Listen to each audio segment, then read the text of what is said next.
नमस्कार, आप देख रहे हैं एनएमएफ न्यूज में आपके साथ शबनम। एक तरफ संसद में खड़े होकर विपक्ष सबूत मांग रहा है कि ऑपरेशन सिंदूर किया, कितने विमान गिरे हमारे, कितने आतंकी मारे गए, तमाम सवाल उठाए जा रहे हैं। लेकिन इसी बीच एक बड़ी खबर सामने आई है। सेना ने जम्मू कश्मीर में एक बड़े ऑपरेशन को अंजाम दिया और पहलगाम आतंकी हमले का मास्टरमाइंड मार गिराया है। इस मास्टरमाइंड का नाम बताया जा रहा है लश्कर तैयबा का है। टॉप कमांडर है हासिम मूसा, जो न सिर्फ पहलगाम आतंकी हमले का मास्टरमाइंड है बल्कि गुलमर्ग में हाल ही में टनल के पास जो मजदूरों के पास हमला हुआ था, उस हमले का भी ये आतंकी मास्टरमाइंड बताया जा रहा है। तो इसे सेना ने ढेर कर दिया है और ये उस बात का सबूत है जिसका जो जवाब विपक्ष मांग रहा था, सवाल उठाते हुए कह रहा था कि कितने आतंकी जो पहलगाम आतंकी हमले में शामिल थे वो मारे गए। चिदम्बरम ने सवाल उठाए कि आखिर वो आतंकी कहां गए, जमीन निकल गई, आसमान खा गया, उन आतंकियों का अभी तक पता क्यों नहीं लग पाया है। ऐसे में ये बड़ी खबर सामने आना कि पहलगाम आतंकी हमले का मास्टरमाइंड मारा गया है, कहीं ना कहीं विपक्ष को एक बड़ा जवाब अभिषेक हो सकता है। बिल्कुल। और ये पहलगाम आतंकी हमले के बाद शबनम, भारतीय सेना की तरफ से ऑपरेशन महादेव चलाया गया था और इस ऑपरेशन महादेव ने जिस तरीके से आतंकियों के खेमे में खलबली मचाई है और अब जो ये आतंकी मारा गया मास्टरमाइंड, ये पाकिस्तानी सेना का जवान भी बताया जा रहा है कि पाकिस्तानी सेना में भी ये था और आतंकी बनकर आईएसआई का टूल बनकर ये भारत में पेनिट्रेशन कर रहा था। तो अब कह सकते हैं कि गेम ओवर हो गया है। अभी पिछले वीडियो में भी हम बात कर रहे थे कि सेना नहीं पता, सेना अगर जानकारी प्रॉपर तरीके से नहीं दे रही कि हमने कितने आतंकी मारे, कौन आतंकी मारा। पहलगाम हमले में 4 आतंकी शामिल थे तो उसमें से कितने मार दिए गए। हालांकि आपको बता दूं कि ये जो मारा गया है इसे मिलाकर 3 आतंकी ढेर कर दिए गए हैं और जितनी मेरी जानकारी है अब तक 1 आतंकी बचा है। तो गेम ओवर पहलगाम के आतंकियों का लगभग हो चुका है। अब सेना अगर जानकारी नहीं दे रही है, एनआईए अगर जानकारी नहीं दे रही कि बॉर्डर पर वो क्या कर रहे हैं, किस तरीके से ट्रैप में फंसाने की आतंकियों को कोशिश कर रहे हैं, वो एक ऑफिशियल चीज होती है। उससे दुश्मन को भी पता चलता है कि भारत में आखिर चल क्या रहा है, क्योंकि संसद की चीज तो हर तरफ जाएगी। वो भारत के लोग भी देखेंगे, भारत के बाहर जो लोग बैठे हैं वो भी देखेंगे, सभी देखेंगे। लेकिन अब जिस तरीके से ये मास्टरमाइंड मारा गया है, ये बहुत बड़ी कामयाबी भारतीय सेना के हाथ लगी है।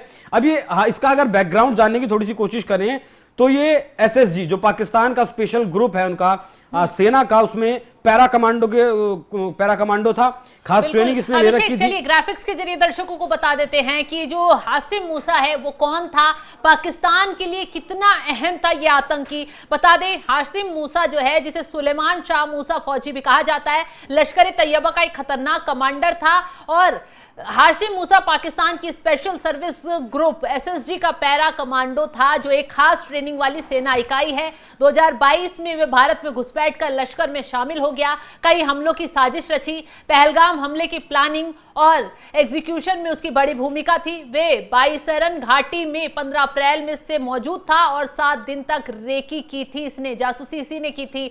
और बता दें, पहलगाम हमले की प्लानिंग इस पर आरोप है कि इसी ने की। सोनमर्ग टनल हमले में भी उसने नेतृत्व किया था, जिसमें 7 लोगों की जान चली गई थी। वे दाची गांव और लिडवास के जंगलों में छिपा हुआ था, जहां से वो पाकिस्तान भागने की फिराक में था। हासिम मूसा को पकड़ने या मारने के लिए सेना ने 10 लाख रुपए का इनाम रखा था, क्योंकि वे कई हमलों में शामिल था। तो ऐसे में सेना ने ड्रोन, थर्मल इमेजिंग और मानव खुफिया जो चीजें हैं, हासिम की लोकेशन ट्रैक की और लिडवास के जंगलों में उसकी मौजूदगी का पता चला, जिसके बाद सेना ने इलाके को चारों तरफ से घेर लिया। हाशिम और उसके साथियों पर ने गोलीबारी शुरू कर दी सेना पर। इस दौरान सेना ने भी जवाबी कार्रवाई की और 6 घंटे ये मुठभेड़ चली है, जिसमें 3 आतंकवादी मारे गए हैं। मुठभेड़ में AK-47 ग्रेनेड, IED बम बरामद हुए हैं। हाशिम के पास से पाकिस्तानी पासपोर्ट और सैटेलाइट फोन भी मिला है, जो ISI के संपर्क रखता है।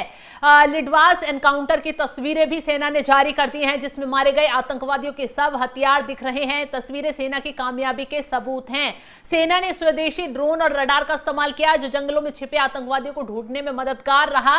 नागरिकों को नुकसान से बचाने के लिए सावधानी बरती गई है। तो एक बहुत बड़ा ऑपरेशन जिसको अंजाम पाकिस्तान के इन आतंकवादियों को मारने के लिए दिया गया, अभिषेक, कहीं ना कहीं बहुत बड़ी कामयाबी सेना के लिए हो जाती है। बिल्कुल। और ये जो 96 दिन बाद, लगभग 96 दिन बीत चुके थे इसमें, जो ऑपरेशन महादेव में इससे पहले भी एक आतंकी था सुलेमान और एक आतंकी था हैरिस, ये भी मारे जा चुके हैं। हालांकि दावा किया गया था कि पहलगाम आतंकी हमले में शामिल थे, लेकिन आधिकारिक तौर पर इनकी पुष्टि नहीं हो पाई। हालांकि उसके बाद फिर जैश ए मोहम्मद के 3 आतंकी सेना के द्वारा मारे गए, जिसमें आसिफ अहमद शेख, आमिर नजीर वानी और यवर अहमद भट्ट, ये तीनों भारतीय सेना के कपड़े पहनकर या कहेंगे भारतीय सेना की वर्दी पहनकर भारत में घुसने की कोशिश कर रहे थे, किसी बड़ी घटना को अंजाम देने की कोशिश कर रहे थे। ये ढेर किए गए और बाकी पीओके में जितने ठिकाने थे उसमें भी लगातार ये ऑपरेशन महादेव चल रहा था। ऑपरेशन सिंदूर 7 मई को जो हुआ, जो पाकिस्तान के भीतर या फिर पीओके में जो मिसाइल अटैक किया गया, ड्रोन अटैक किया गया भारत की तरफ से, वो तो किया ही गया, उसमें लगभग 150 से ज्यादा आतंकवादी मार गिराए गए। लेकिन उसके साथ साथ ऑपरेशन महादेव भी सेना चलाए हुए थी। वो पीओके में घुसकर आतंकियों को ठोकने की बात हो या फिर जो पेनिट्रेशन करने की कोशिश, घुसपैठ करने की कोशिश कर रहे थे, वो कोशिश कर रहे हैं। तो लगभग 1 दर्जन से ज्यादा आतंकवादियों को ऑपरेशन महादेव के दौरान भारतीय सेना ने जहन्नुम पहुंचाया है। और ये भारतीय सेना के लिए, भारतीय लोगों के लिए, 140 करोड़ लोगों के लिए बड़े गर्व की बात है कि जिस तरीके से वो विपक्ष जो लगातार सेना पर सवाल उठाता है, वो राहुल गांधी जो 2018 में सेना पर टिप्पणी करते हैं, 2022 में अपनी यात्रा के दौरान चीनी सैनिक को मतलब ज्यादा काबिल भारतीय सेना के मुकाबले बताते हैं, वो इस तरीके के जो नेता हैं, चिदम्बरम साहब, वो जो गमले में करोड़ों रुपए की मशरूम उगा देते हैं, ऐसे नेता जब सवाल उठाते हैं संसद में, वो अपने गिरेबान में नहीं झांकते हैं। तो थोड़ा सा हास्यास्पद भी लगता है और कहीं ना कहीं ये भी लगता है कि आखिर हम किस देश में हैं, जिस देश में इस तरीके की कार्रवाई हो रही है और विपक्ष के नेता लगातार सवाल उठा रहे हैं। वो अपने देश ने जो गौरवान्वित करने वाला काम किया, जिस तरीके से आतंकियों का सफाया करने का जो काम किया है, उसका प्रचार करने के बजाय वो जिस तरीके से पाकिस्तान के इनडायरेक्टली समर्थन में, चीन के इनडायरेक्टली समर्थन में बयानबाजी कर रहे हैं, या फिर भारतीय सेना को, भारतीय सरकार को लपेटने के चक्कर में जिस तरीके से भारतीय सेना को वो कहीं ना कहीं नीचा दिखाने की कोशिश कर रहे थे, उन्हें भी शबनम में मुझे लगता है कि बहुत बड़ा जवाब है। ये बड़ा जवाब कहीं या फिर मुंह तोड़ जवाब भारतीय सेना की तरफ से दिया गया। हालांकि ऑपरेशन महादेव अभी भी, ये जिस तरीके से ऑपरेशन सिंदूर चल रहा है, वैसे ही ऑपरेशन महादेव भी लगातार चल रहा है और जितने भी आतंकी घुसपैठ की कोशिश करेंगे वो डायरेक्ट अब ठोके जाएंगे।